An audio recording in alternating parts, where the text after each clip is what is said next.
Então, meu amigo, a grande mídia está se perguntando a respeito de algo que eu já abordei aqui no canal recentemente falando sobre a inflação. A atividade econômica está caindo, então temos um Brasil desacelerando, não está naquele ritmo frenético de antes, as coisas estão começando a ficar mais normais. A normalidade do Brasil é não crescer, a gente sabe disso, mas ainda assim os preços estão subindo, ou seja, o que o pessoal chama de inflação está avançando. E aí fica a grande pergunta: mas se a atividade econômica está decrescendo, a demanda já não está como igual a ela era antes, por que que os preços continuam subindo?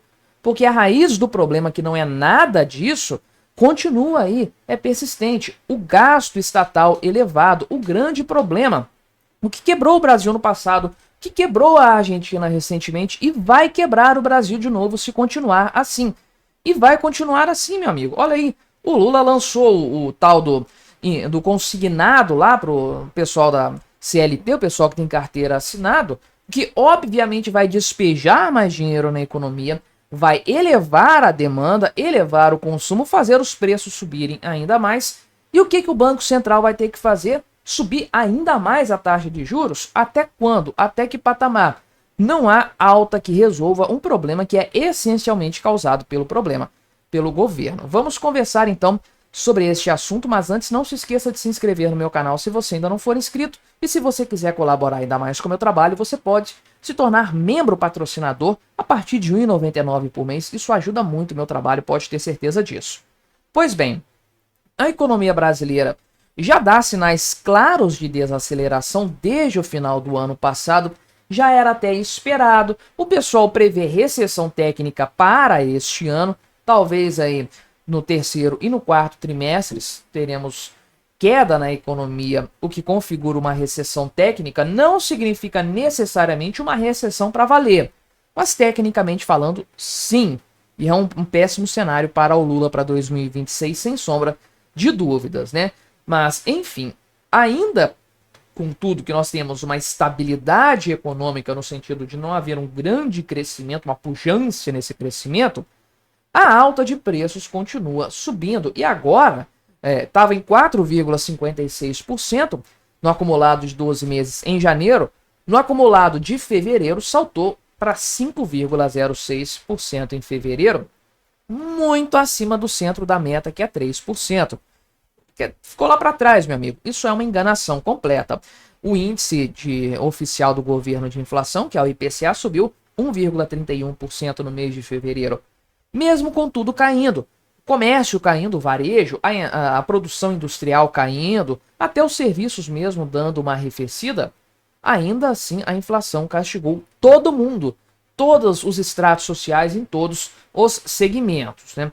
Enfim, então, o pessoal já previa assim uma queda no desempenho econômico desse ano, que deve ser de 2%, uma queda ainda maior em 2026, para ter uma recuperação só a partir de 2027. A inflação, contudo, está prevista para continuar lá nas alturas. O pessoal está estimando 5% mesmo, mais quase 6% em 2025 de alta de preços, com o PIB caindo. Olha que coisa aparentemente contraditória. O PIB cai, os preços sobem. Por que que isso acontece? Porque o problema não está aí, o pessoal está olhando para o lado errado. Na verdade, o pessoal se distrai um pouco com o lado errado para depois tratar do tema realmente importante, que é o que o pessoal faz no final dessa notícia aqui. Estou olhando no Estadão, tá? Então, uma notícia do Estadão, uma análise do Estadão. Aqui no final, eles falam o seguinte, né? Que os preços podem ser afetados por fatores conjunturais, coisas sazonais, eventos estrangeiros, internacionais, geopolíticos. Pode ser uma guerra, pode ser aí um presidente tipo Donald Trump bagunçando o mercado, pode ser uma crise sanitária, como aconteceu lá nos Estados Unidos, no setor aviário, que fez com que o preço dos ovos no Brasil subisse. Pois é, são coisas que fogem totalmente do controle. Não dá para ficar tentando resolver esses problemas que, do ponto de vista interno, ponto de vista doméstico, são insolúveis, fogem completamente ao controle. Mas o que realmente é o problema de longo prazo, porque fatores conjunturais vêm e vão, Aqueles que permanecem são absorvidos pelo mercado internacional, como uma guerra. Quando houve lá o início da guerra da Rússia com a Ucrânia, o preço dos alimentos subiu muito, aquela coisa toda, petróleo. Depois o mercado absorveu isso aí e as coisas foram se ajustando. Agora, os fatores estruturais aqui no Brasil realmente são um grande problema. E é aí que reside, de fato, a alta de preços constante que a gente vê. Eventos sazonais, sobe e desce o preço, mas na janela temporal, mais uma janela maior, você puxando o zoom do gráfico para olhar a situação, entre os sobes e desces, vamos colocar assim, né? Tudo está subindo de preço, de forma constante. Por quê? Porque, né, nós temos uma gastança e outras ações irresponsáveis dos governos, né? E aí nós temos um cenário no Brasil muito especial de insegurança a respeito das contas, de para onde que vai o gasto estatal. Ninguém é capaz de dizer. Lá quando foi aprovado o teto de gastos, havia uma esperança lá em 2017. Havia uma esperança, mas ninguém era doido de colocar a mão no fogo falando que 10 anos depois nós teríamos os gastos controlados pelo teto de gastos. Porque, olha só, o teto de gastos já acabou.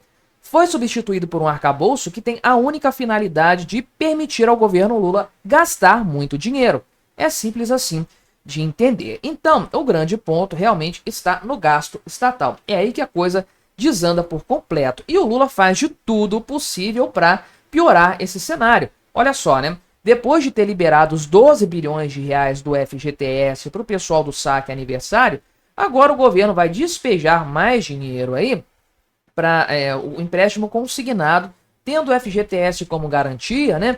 Enfim, de acordo com Lula, 42 milhões de brasileiros vão ser beneficiados por isso aí, vão pegar dinheiro, o próprio dinheiro via crédito, obviamente, né? Então, o que que acontece? Você tem o governo fazendo uma política fiscal frouxa, despejando dinheiro, aumentando o crédito, obviamente aumentando o consumo, aumentando os preços, enquanto o Banco Central faz das tripas coração deles e do Brasil como um todo para tentar segurar essa mesma alta de preços, porque a taxa Selic prejudica absolutamente todo mundo quando é muito elevada. É o que está acontecendo, é o remédio amargo para tentar combater um problema que é piorado de uma forma geral e contínua pelo governo Lula. Então, o que, que vai acontecer a partir daí, né? Nós vamos ter um aumento de gastos por parte das pessoas, um aumento do consumo, no caso, um dinheiro que caiu do nada, caiu no colo dos indivíduos, dos cidadãos. Se o cara tivesse uma consciência, pelo menos, ele ia ver o seguinte, né? Pô, vou calcular aqui, se a taxa Selic hoje estiver pagando melhor do que essa taxa subsidiada que vai ser colocada aqui, que não chega a ser subsidiada, né? É uma taxa mais acessível. Não sei qual é o item aqui de fato, né?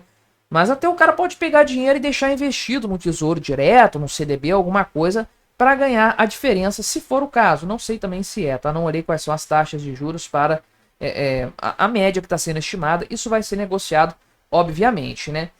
Então, temos um problema grande aí se armando no horizonte, porque tudo indica que a coisa vai piorar, a expansão fiscal será maior e, bem, a inflação vai disparar. Aí o pessoal se pergunta, por que que a atividade econômica está caindo e a inflação segue subindo? Porque o governo não para de gastar dinheiro. É simples de entender. Mas me diga aí, o que você achou da minha análise? Colabore com o nosso debate, se inscreva no meu canal se você ainda não for inscrito e até a próxima.